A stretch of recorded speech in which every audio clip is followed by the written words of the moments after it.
El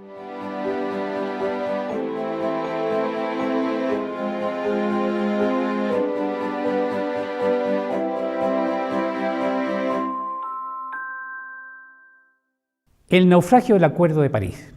Si queremos comprender el cambio climático y lo que sucede hoy en el mundo en materia de medio ambiente y ecología, el primer paso es pensar y analizar los tres escenarios o perspectivas que están en punta. El primero y el más elaborado de estos escenarios nació en el seno de la ONU. Después de más de 20 años de negociaciones, se concretó en diciembre del 2015 lo que se conoce como el Acuerdo de París.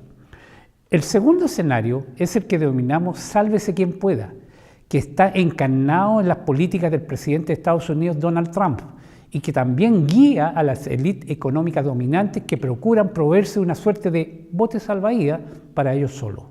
Por último, el tercer escenario surge a partir del colapso de la civilización industrial, fenómeno que es negado por la élite y lo llamamos el escenario proscripto.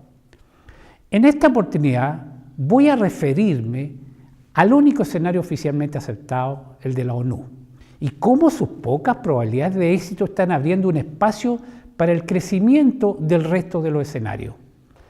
El Acuerdo de París sobre el clima se propuso limitar el aumento de la temperatura media del planeta en 1,5 grados para el año 2050 y en 2 grados para el año 2100.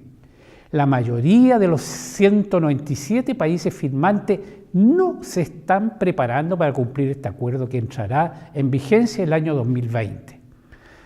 Entre las acciones llevadas adelante se puede destacar la promulgación de leyes de cambio climático que obligan a cumplir metas de reducción de las emisiones de gases de efecto invernadero, GEI, de los cuales el CO2 es el más importante por medio de la eliminación progresiva de los combustibles de origen fósiles, como el petróleo, el gas y el carbón.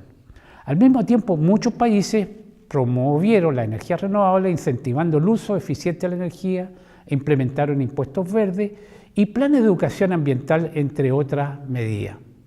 Este escenario de la ONU, del cual nuestro país forma parte, es el que más adhesión suscita en la actualidad, aunque en forma paradójica es el que menos probabilidades tiene de cumplirse.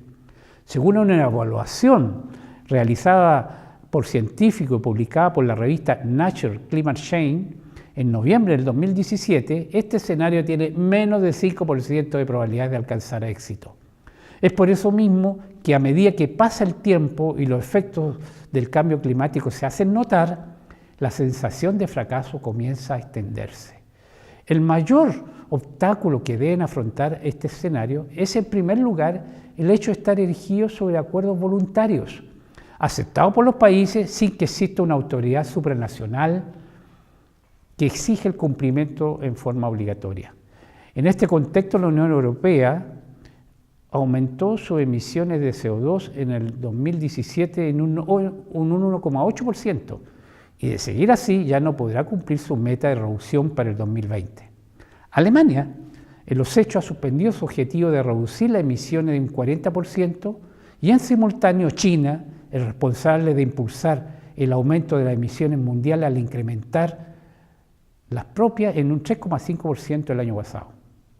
Esta realidad se extiende por todo el mundo y podríamos hacer una larga lista de países que están incumpliendo el acuerdo por ser de carácter voluntario. No depara ninguna sanción.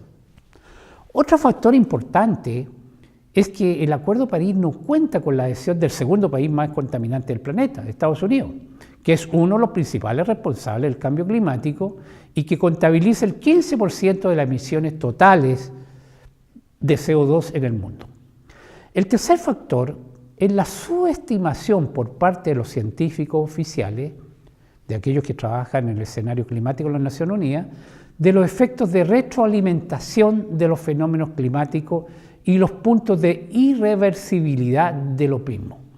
Un estudio reciente dado a conocer por la Academia Nacional de Ciencias de Estados Unidos, NAS en su sigla en inglés, rompe el tabú que la comunidad de científicos se había autoimpuesto al advertir que el planeta se está acercando al punto de no retorno que denominan tierra invernadero con temperaturas de 4 o 5 grados sobre la actual. Ante esta situación tan poco auspiciosa, el acuerdo de la ONU no es de extrañar que este escenario comience a perder fuerza internacional, al mismo tiempo que se diluyen los compromisos voluntarios y se rompen los consensos científicos, económicos y políticos. Resulta muy preocupante para este escenario lo que está ocurriendo en la industria petrolera. Un informe publicado por la consultora administradora de activos Saracen Partners sugiere que las petroleras están apostando por el fracaso del Acuerdo de París y especulan con la hipótesis de que la descarbonización de la economía será mucho más lenta y limitada. Un informe citado por The Economics el 9 de agosto de este año señala que 8 de las principales petroleras de Unión Europea estarían sobrevalorando activos y fijando precios mucho más altos para el 2050, entre 70 y 80 dólares, cuando la Agencia Internacional de Energía estima un valor en torno a 60 dólares por barril para el 2060. La diferencia es casi del doble si se considera que de cumplirse los acuerdos climáticos, el petróleo no debería superar los 35 dólares para esa fecha. Finalmente, en cuanto a nuestro país, hace falta señalar que Chile no es ajeno a los escenarios, sino al contrario, forma parte de la actualidad en el debate. No es casualidad el anuncio gubernamental de dotar a nuestro país en una ley de cambio climático, mientras se negocia con la Unión Europea la continuidad del Tratado de Libre Comercio.